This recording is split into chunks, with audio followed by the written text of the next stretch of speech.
sant leen gërëm leen rafetlu ànd bi ngeen ànd ak seen chaîne de télévision di ITV di leen gërëm itam ci li ngeen ñu déglu ci i rajo 90.3 ngeen ànd ak seen mbokk Mamadou Sy di leen dalal ak jàmm ci seen émission l'invité de la rédaction di dalal niki tey jii Moussa Diallo nekk secrétaire général ligue régionale du karaté de Dakar moom it kon nekk suñu gan niki tey jii Moussa Diallo maa ngi lay nuyu.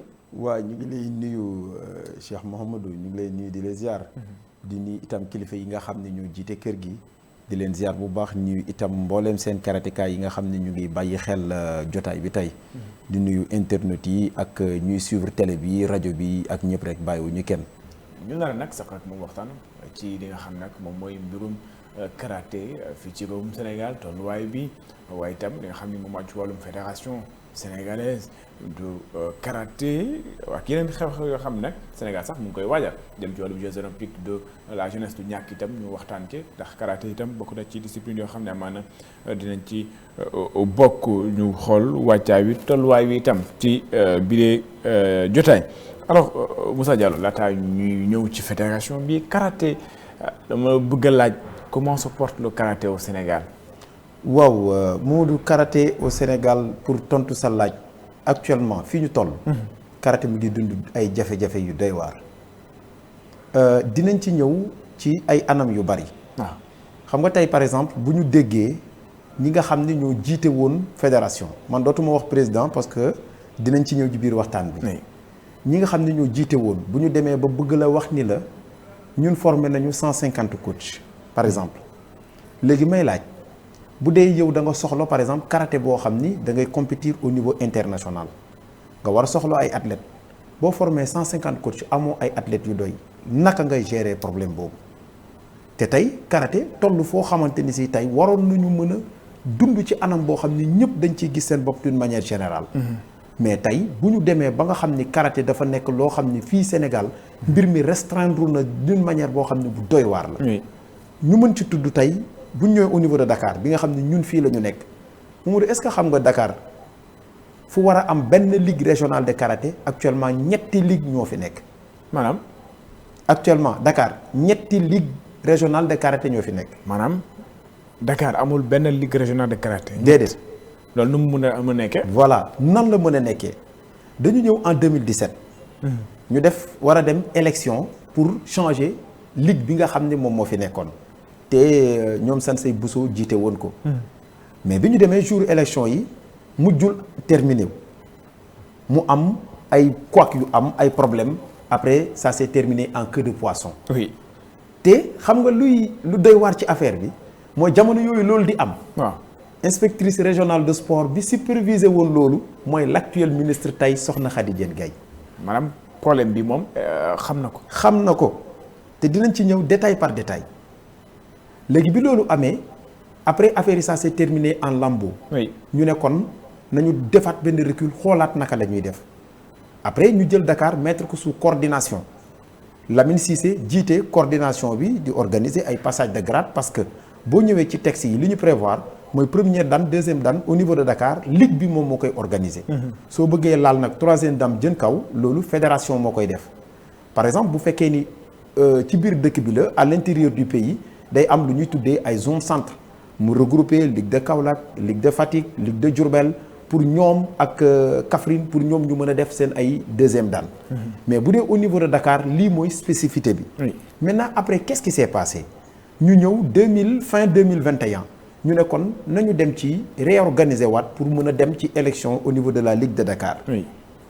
après ñu ubbi dossier candidature yi. waaw man à l'époque dama postuler woon comme membre du comité directeur. léegi nag bi ñu gisee première liste bi génn liste provisoire bi ma gis ni le poste de secrétariat général n'a pas été occupé ma laajte ñu ni ma non am na ku fa nekk. parce que li ko waral. mooy dañ ñu woon on va aller vers le consensus. pour mën a retrouver wu waat boolewaat njabootu karaté au niveau de Dakar ñu mën a doon benn.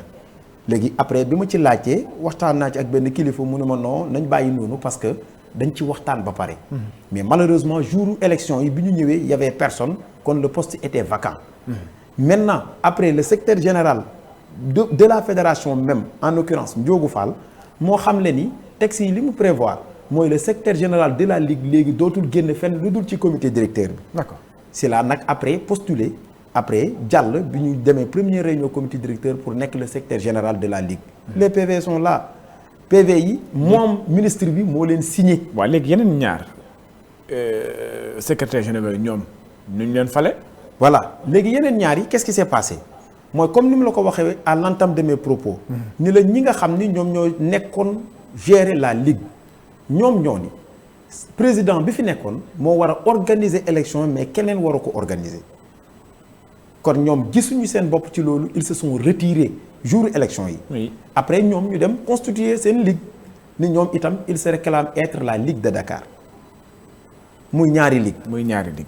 waaye léegi fédération loolu bu mu amee lan moo nekk taxawaayu fédération bi ndax fédération ban ligue de Dakar la reconnaître. fédération ligue bi nga xam ni man mii toog maay le secrétaire général moom la reconnaître parce que bi ñuy dem élection y avait le secrétaire général de la fédération y avait aussi ki nga xam ni moo représente le ministère de sport muy Soxna Khady Diène Gaye mii tey. nekk l'actuel ministre.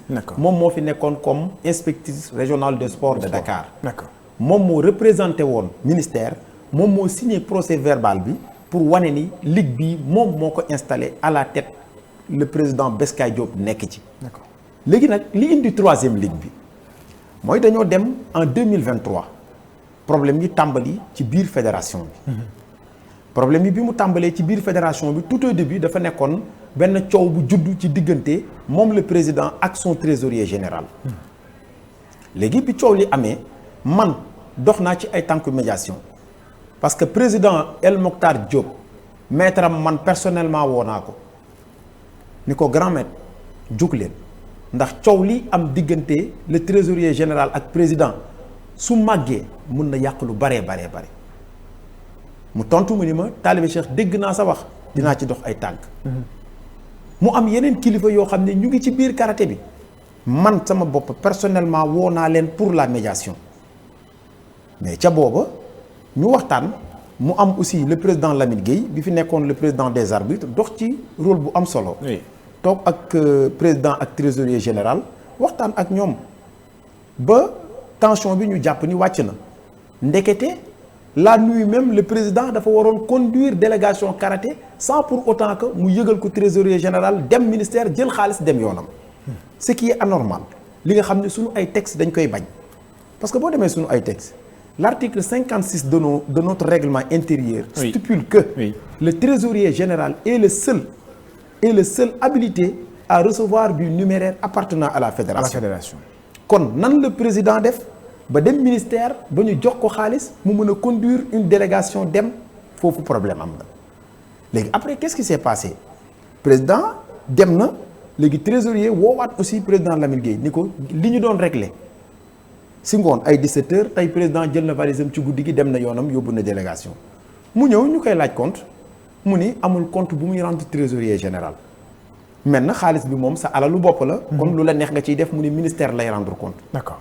léegi après loolu bi mu amee ñu dem nag ba egg ci au mois de mai 2023 coow li gën a intensifié wu léegi après bi coow li gën a intensifié wu y avait aussi yeneen professeur de salle yoo xam ni gisatuñu woon seen bopp ci karaté bi ni muy doxee ñu bind benn pétition contre la fédération comme ni ko suñu ay texte santaane ni kat bu ñu demee ba gis ni le bureau fédéral ni muy doxalee jaaduwul suñu ay texte may nañu ñu bind pétition bu ñu amee soit les 2/3 du comité directeur constitué de 33 membres wala les 2/3 des clubs légalement affiliés à la fédération ci noonu la ñu bind pétition déposé ko ci table ministère de sport jamono yooyu Amadou Ba moo fi nekkoon comme premier ministre en même temps ministre de sport li may wax c'était en 2023 bi ñu déposé pétition boobu qu'est-ce qui s'est passé l'ancien DAPS bi fi nekkoon muy le directeur des activités sportives Mamadou Fall mu def ci liggéey bu mucc ayib man personnellement maa yónnee courrier bi ki nga xam ne mooy secrétaire général fédération xam nga laa la ma toon ni reconnaître ma man reconnaître la yow waaw pour nga mën a comprendre degré d'arrogance ak insolence bi nga xam ni moom la ñu nekkee woon di nga gérer la chose publique loo xam ni association la ñun ñëpp ñoo ko bokk bu amee un collectif boo xam ni taxaw nañu ni ñett fédération ni muy doxalee dund yi lan moo waroon nekk taxawaayu njiit ya mooy est-ce que duñu convoquer ñooñu en réunion ñu jéem a régler le problème en interne bala muy jëm kaw. léegi ligue bi nga ne ñett ligue régionale de Dakar. ça c'est inédit. loo xam ne moom daa benn ligue am waaye ñett ku nekk di doxal ba pare ngeen di bind ay kuréel ñu ne reconnaître lu leen léegi leneen li mooy tey président bi wax nga ko président bi am problème ak trésorier am loolu mun naa am mais mu jàll tey jii situation fédération karaté bi lan mooy situation bi dëgg. waaw xam nga troisième ligue bi ñëwaguma ci. troisième bi waaw parce que mën nga yaa ngi may nii am na ñoo xam ne dañoo sànc seen ci. très bien waaw xam nga troisième ligue bi ñëwaguma ci. ñu mel ni secrétariat mooy syndicat yi rek. léegi nga xam ni ku mer rek. très bien léegi découlement bi nga xam ni moom laa doon wax léegi. moo indi la formation de la troisième ligue. d'accord troisième ligue bi président bi ci boppam El Mokhtar moo formé troisième ligue am. waaw le président de la fédération. jël le premier vice-président de la ligue def ko président ni moom mooy président ligue am. d'accord créer ligue am di organiser ay passage de grade am et pourtant les gens laissent passer comme si de rien n'était. mais respecté wul texte yi. amul benn texte bu ko permettre mu monter une ligue parce que dafa am loo xam ni xam nga des fois je l'entends dire que ni oui conflit yi ça se règle en interne. mais bu fekkoon ni les conflits se régler en interne bi ñu bindee pétition envoyé ko ministère yónnee la ko yow parce que yow yaay par exemple njiital fédération. oui lan moo waroon nekk sa posture s'il avait un très bon secrétaire général pétition bi du gudd ba kenn c'était le moment président yi pétition mu ngi nii les ligues sont concernées mais j'appelle les présidents de ligue en réunion ñu jël pétition bi teg ci table ji ñu waxtaanee ko xool ces points là yi nga xam ni les pétitionnaires wax nañ ko nan la ñuy def ba saafara problème yooyu. musul am. musul woote. mieux encore boo jógee ci loolu tu convoques une assemblée parce que gis nga monde karaté bi Mamadou yàlla da leen may lenn luñ la mere bu ñëwee ci entre quatre murs boo permettre kenn ku ne mu wax lu ko naqari bu génnee pare na ci mais boo amee peuple boo mënul gérer après lii lay indi moo ñu yóbbu ba ñu dugg ci ay problème justice. te am ci yooyu yëpp am ci dinañ ci ñëw benn par benn. maintenant léegi bi ñu ñëwee nag ba nga xam ni troisième ligue bi am na ak problème yi nga xam ni énuméré naa ko léegi après DAPS bi fi nekkoon Mamadou Fall daf ci liggéey bu mucc ayib. oui ba ñu yóbbu ñu dem ci assemblée générale d'information mu am le 30 septembre 2023. ma wax la li gën a doy waar Mamadou. El Mokhtar ñu ngi ko installé le 7 mai 2017. oui de 2017 à 2023 benn élection benn assemblée d'information la mu sa organisé. alors que suñu ay textes dañ ni chaque année da nga war a organiser assemblée d'information pour wax karatéka yi fan la situation karaté bi toll. oui ñuy tetee Mamadou Fall bi ko sommé pour ñu organiser assemblée boobu. du mës a am. et jusqu'à présent amaatul beneen. depuis 2023. depuis 2023 benn assemblée la mës a am amaatul beneen. d'accord et il a fait 9 ans à la tête de la fédération. oui 9 ans. 9 ans. mooy ñaari mandat yoo xam ni lekk na ci grignoté na ci benn année parce que comme prétexte que way dañ doon xoolaat texte yi pour jéem a changer waat texte yi parce que au début. texte yi nga xam ne ñoom ñoo ko faloon mënoo woon nekk président direct dañuy fal le comité directeur. oui bu ñu falee comité directeur ba pare maintenant c'est le comité directeur qui va se réunir pour fal le président mais du génn ci comité directeur bi. d'accord léegi ñoom bi ñu ñëwee avant ñuy dem seen deuxième mandat. ministère dafa indi ay textes ni nañ ko adopté selon situation karaté maintenant ces textes là boo demee à l'article 37. moom moo di système élection bi day dem élection kii la uninormale à un tour bu dee le bureau à deux tours bu dee le bureau. à un tour bu fekkee ni c'est le comité directeur. kon donc léegi loolu ba pare préciser ne ni c'est le mandat c'est pour 4 ans léegi textes yooyu taxoon. ñu tardel affaire yi. ba lekk 1 an d'après ay explications moom. pour jéem a layal sa position. ces textes là ñoom mosuñu ko appliquer parce que ces textes là article 22 du moins moom moo permettre nit ñi ñu bind pétition léegi kon bu respecté woon article 22 est-ce que dañ fi toog ba tey ñu naan mandat wam jeex. léegi moom mandat am dafa jeex. mandat bi jeex na depuis le 13 mars 2026. 13 mars ñu ngi ci mois d'avril daanaka fin mois d'avril. waaw léegi lu tere élection am wala ñuy dem assemblée générale. Mamadou dafa am ñaari affaire yoo xam ni wala ñett yoo xam ni même ma énumérer ko bala ñuy ñëw ci lii. xam nga mooy lan. est-ce que xam nga ministère liñ fa déposé ci ay lettres yoo xam ne mësta am réponse toll na suñu karaw bopp yi.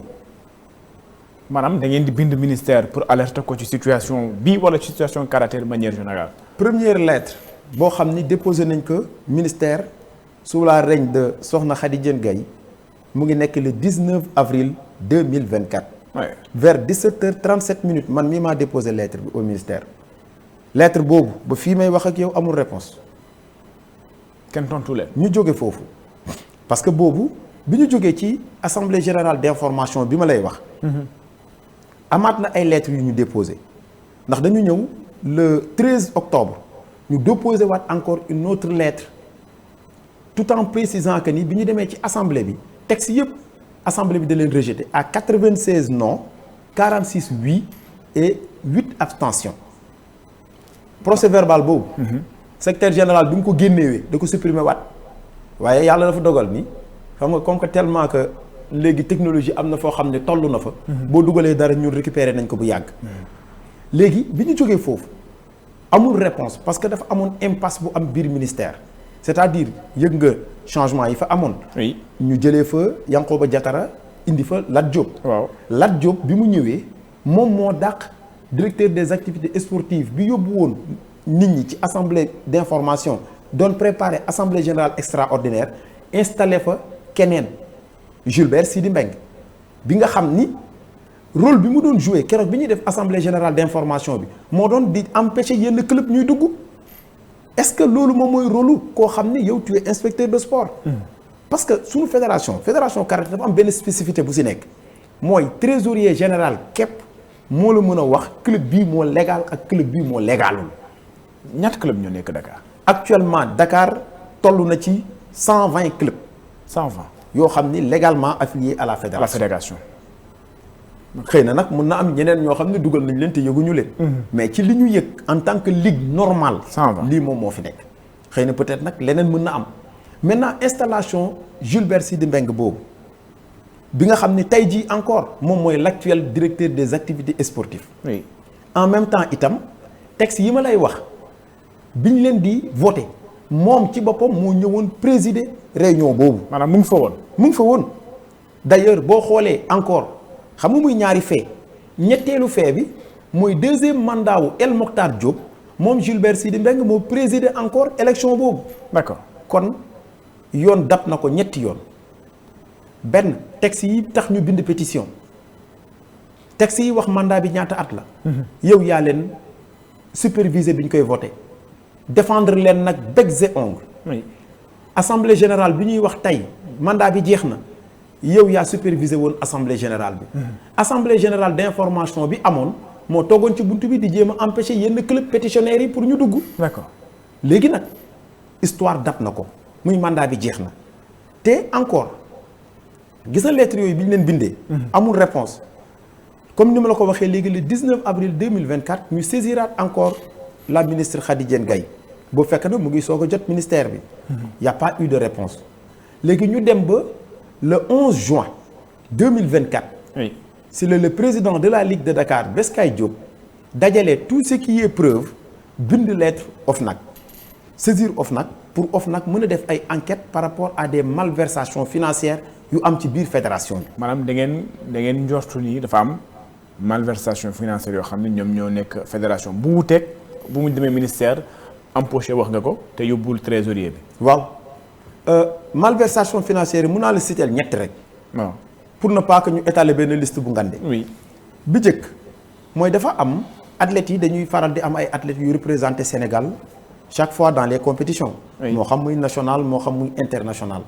mu am nag loo xam ni ministère da leen koy jox en guise de récompense. de 2017 ba 2022 ñu ñëw fay xale yi li nga xam ni moom la leen ministère diggoon léegi ca biñ leen di fay dafa am lu am mooy ministère dafa sàkku woon ni. athlètes yi nga xam ni dañ leen yóbbu compétition à l'étranger ñu daw bu leen kenn fay. kon Mamadou dans les normes est-ce que athlètes yooyu seen tour waroon na figurer ci liste. déedéet mais président bi moo defar liste bi yónnee ko trésorier général. mieux encore ministère naka lay fédération nekkee benn entité boo xam ni am na compte bancaire ci benn banque de la place. oui nga mën a yëkkati xaalis lu toll ci 80 et quelques millions di ko jox ay nit liquide.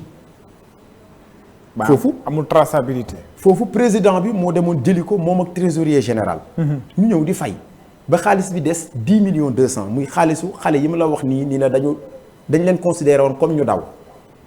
loolu bi mu amee ca booba trésorier bi jël xaalis bi jox ko président toog ba mu neex ko ñëw yëkkati 3 millions ni ko maa la ko may. kenn ko mais président xaalis bi nga ma may moom loo ko mu ne ko non ministère du ko laajte. mu yëkkati ci 700 000 may ko le secrétaire général de la fédération moom nag nee na jotul 700 000 675 000 la jot qu'importe. léegi après xaalis boobu ma lay wax ni trésorier général dafa delloo xaalis boobu fan la ko jaar à travers un constat d'huissier ñu dem jox ko l'agence judiciaire de l'État mu am décharge boo xam ni mooy firndeel loolu.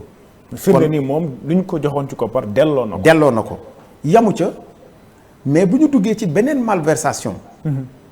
muy lan centre bi nga xam ni tey ku dem stade Léopold Sédar Senghor di nga gis bâtiment boobu ñu bind FSKDA fédération karaté. oui bâtiment boobu est-ce que xam nga boo demee ci facture yi nee nañu coûté nañu presque 60 millions mais ca booba ambassade Japon moo ñu may 52 millions ak lu teg pour ñu tabax ci centre. oui est-ce que xam nga terrain bi c'est sur 150 mètres carrés Mamadou. te nee nañu toiture bi zinc lañ ko defaree dépensé nañ ci 21 millions 810 840 francs. ci zinc bi kese. ci zinc kese. ku mu neex sénégalais bu mu neex na dem stade Léopold Sédar Senghor mu taxaw fi parking bi nekkoon dana jàkkaarloog bâtiment bi. oui kooku ku ñu wax ni la 52 millions dem na fa est-ce que xel mën na ko nangu mu bokk ci malversation financière yi.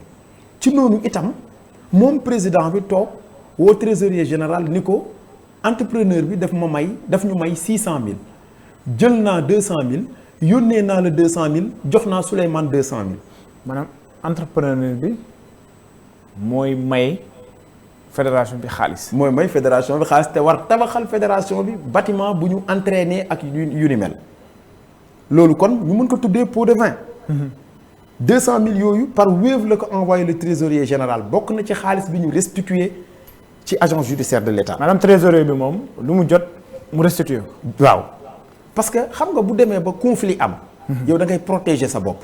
d'accord donte nag buñ leen di boole dañ leen di boole ci même sac. waaye da ngay protéger sa bopp pour yow.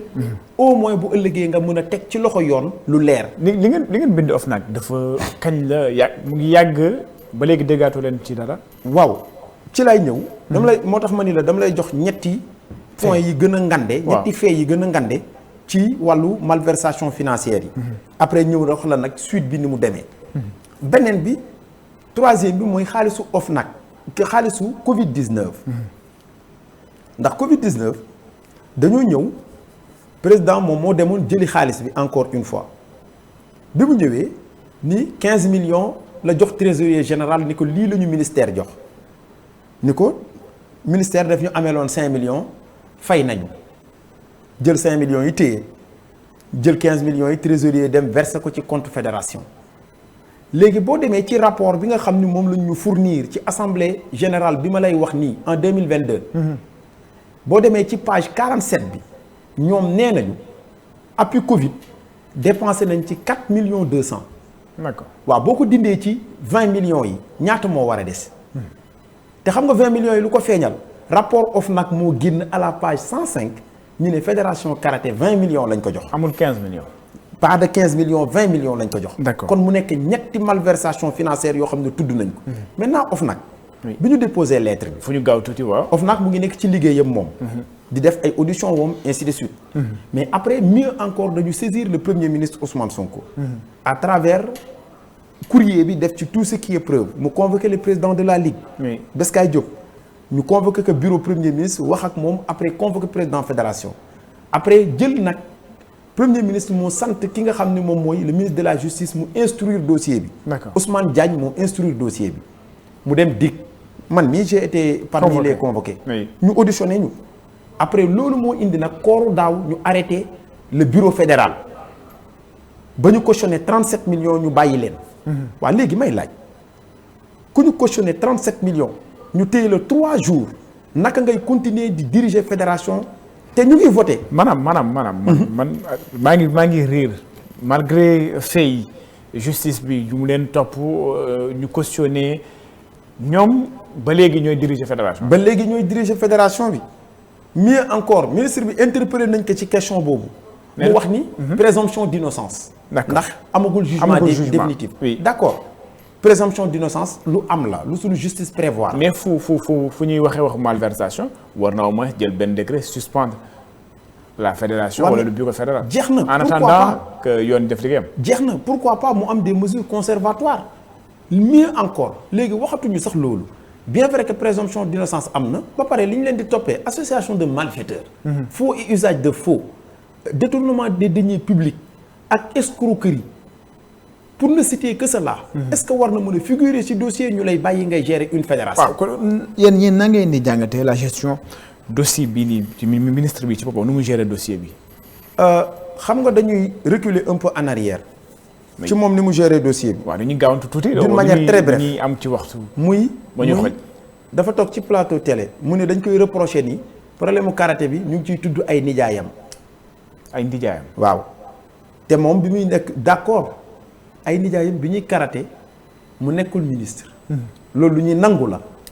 bi ñu nekk ci comité directeur fédéral nekkul ministre. lu ñuy nangu la. waaye xel mooy dem fu ko nit dul yabal. tey ñeneen ñi nga xam ni ñu ngi ànd ak ñun ci logique bi ñu nekk ñoom dañuy jàpp ni nijaayam yooyu moo waral mu protéger fédération.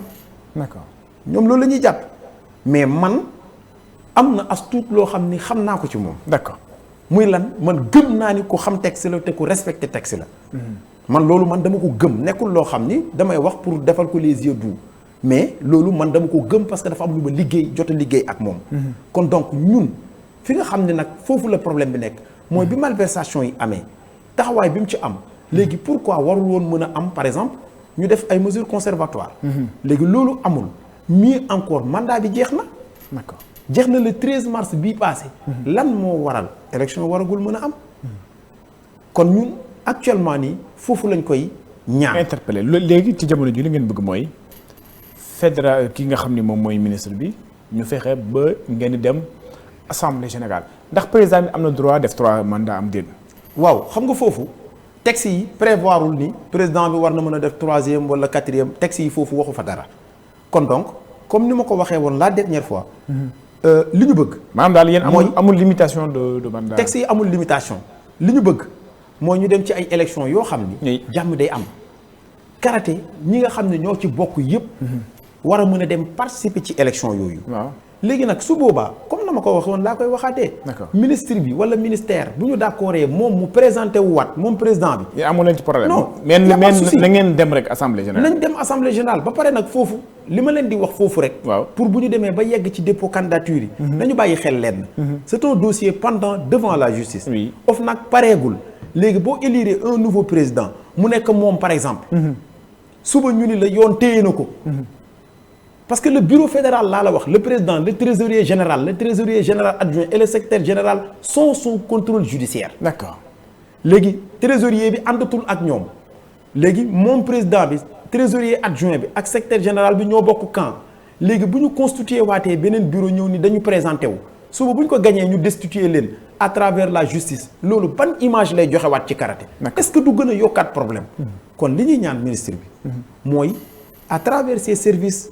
ñu xool naka la ñuy def ba regrouper les camps parce que itam quelles que soient les circonstances. oui tant que demoo ci dialogue. oui toog waxtaan mënoo dem ci élection yu paisible. d'accord bu boobaa nag ku gagné ñëpp ànd ak yow nga liggéey. d'accord ñi mënul ànd ak yow liggéey qu'il se retire te bu boobaa gis nga Mamadou tey jii buñ ne woon El Mokhtar Diop présenté wu na. gagné na fédération sénégalaise de karaté. te élection yi ñëpp bokk nañu gagné na. keneen ku fi taxaw contre ko man ci ñi lay contre laay bokk. d'accord léegi lu ñu des ci waxtu bëreetul ñu ngi jëm ci Jeux olympiques de la jeunesse dina am karaté sax bokk na dina bokk amaana normalement. ci ay prestations. la ñuy def ak yooyu ci ay prestations. yow di ngeen def maanaam du ngeen bokk ci discipline yu concourir. non xam nga loolu itam. waaw foofu dama fay rejoindre l'ancien président laay wax na mandat bi jeex na El Mokhtar. waaw côté boobu je pense que ni karaté war na am jàppale bu ngandee. du ma yam sax ci karaté Mamadou damay ratisser large xam nga Sénégal dafa am lu ñu doon yàgg dund. mooy ministère du football équipe A dañ doon yàgg dund. waaw ministère boo xam ni day football bi rek. football équipe A tout court ministère du football équipe A lañ daan am kon tey jii ère bi ñu toll nii ba ñuy xalaat code du sport ak yu ni mel est-ce que kon jotul ñu am ministre de sport boo xam ni ñëpp ñuy def. tàggat yaram discipline yëpp dañ ciy gis seen bopp. d'accord parce que karaté am na ay xale yu xereñ yoo xam ni seen maîtres yi boo demee fi ñu leen di former amuñu sax ay tatami. il peine pour am tapis wala bu ñu amee tapis ci espace bu ndaw lañ koy am. kon xale yooyu professeur de salle yooyu. ku leen dooleel. je pense que ni mun nañu génnee une crème boo xam ne Sénégal dana ci am lu mucc ayib. parce que gis nga Jeux olympiques ça ne se prépare pas ci ay weer. ça se prépare des années man maa ngi suivre benn reportage bu amoon 2020. ñu lay wan Italie ni seen xale yi di préparer Jeux olympiques. d'accord léegi kon réew mu commencé préparer 2020 jëm 2026. yow amoo benn préparation bu tax ñuy wax préparation lan nga mën a def lu leen yéem kon loolu dafa nekk loo xam ni dañ koy lancer autorités yi. ñu bàyyi xel yu mel noonu bu ko defee ñu mën a accompagner le sport d'une manière générale. ñu mën a régler waale aussi la question des 3 ligues régionales de Dakar Moussa Diallo secrétaire général ligue régionale de Dakar de Dakar nekkoon kon suñu gan wala peut-être un dernier message ndax waxtu wi dafa débat bi dafa intéressant moo tax bu xaw a gaaw lool. Peut-être le dernier message boo xam ni yaa ngi koy adressé à l'endroit des autorités pour que véritablement ñu mën a trouver une solution à l'endroit du monde du karaté. Encore une fois damay wax rek ndax damay waxtaan ak sama papa mu ne ma kilifa kenn du ko digal. dañ koy ñaan mu ne donte li ngay laaj yaa ko moom waaye doo ko digal dañ koy ñaan. d'accord kon moom ministre bi dañ koy ñaan njabootam la te njaboot képp ku leen jiite. dana am ñoo xam ni. faw ngay yor yat pour mën leen delloo si rang bi dana am ñoo xam ne boo waxee ak ñoom ñu dellu si rang yi te je pense que ni actuellement la souffrance bi nga xam ne le monde karaté ñu ngi koy dund ñi ne ci pétition bi ak ñi ne ci fédération ñoo ci yam metti na ci ñëpp kon moom ministre bi à travers ses services na regrouper waat njabootam di njabootu karaté parce que lu tax non seulement dañuy génn ci cadre élection mais njabootam am na potentiel boo xam ni mën nañu jàpp ci liggéey bi muy def ba Sénégal gën cee gis boppam. d'accord kon li ñuy ñaan mooy ñu jëm ci ay élections yu paisible ñi war a bokk ñëpp bokk. bu ko defee ku gagné. ñëpp ànd félicité la nga liggéey pour fédération mën a jëm kanam karaté Sénégal mën a jëm kanam Mamadou. sant ko gërëm ko moom Moussa Diallo secrétaire général de la ligue régionale de karaté de Dakar nekkoon suñu gan ni kii tey jii de seen émission l'invité de la rédaction jeex na day jox dig daje ci beneen numéro ak beneen gan.